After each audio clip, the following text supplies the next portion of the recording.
Well, that's all the sports, but let's take a look at other stories making headline. Now, hours after President William Ruto withdrew the Finance Bill 2024, participants of the nationwide demos promised an escalation aimed at occupying State House today.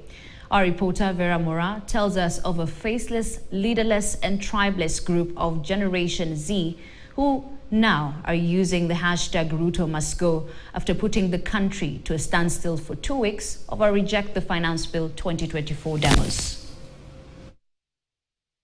Thousands of young Kenyans on Wednesday held a series of meetings on social media platform X.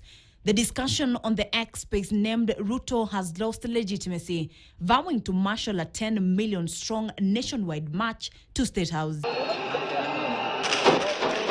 The defiant Kenyans, some of whom say were traumatized by killings allegedly executed by the police, also faulted the deployment of Kenya Defense Forces to counter their protest.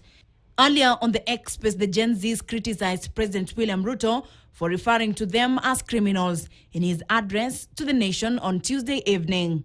It is possible that the criminals who rained terror on innocent people and attempted to challenge our law enforcement deployments are still determined to continue with their dangerous behavior. According to the young Kenyans of the X space, their mission had gone beyond rejecting tax hikes, morphing into rejecting Ruto's presidency under the hashtag Ruto must go. They explored plans of penetrating State House, saying the acceleration had been necessitated by the indiscriminate shooting of unarmed protesters by the police, who they accused of conducting target practice against Kenyans. Passionate and teary, they termed their Tuesday actions, which include storming Parliament.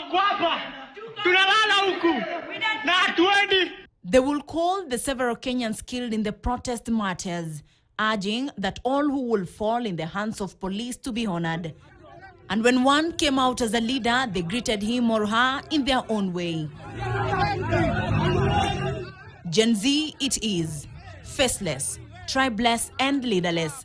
And unlike previous demos witnessed in Kenya, these have no leader to negotiate with the government, making tension within the country go higher.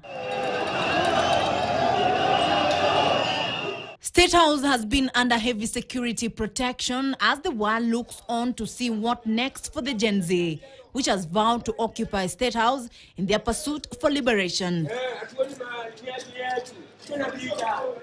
Vera Mora, KTN News, Nairobi.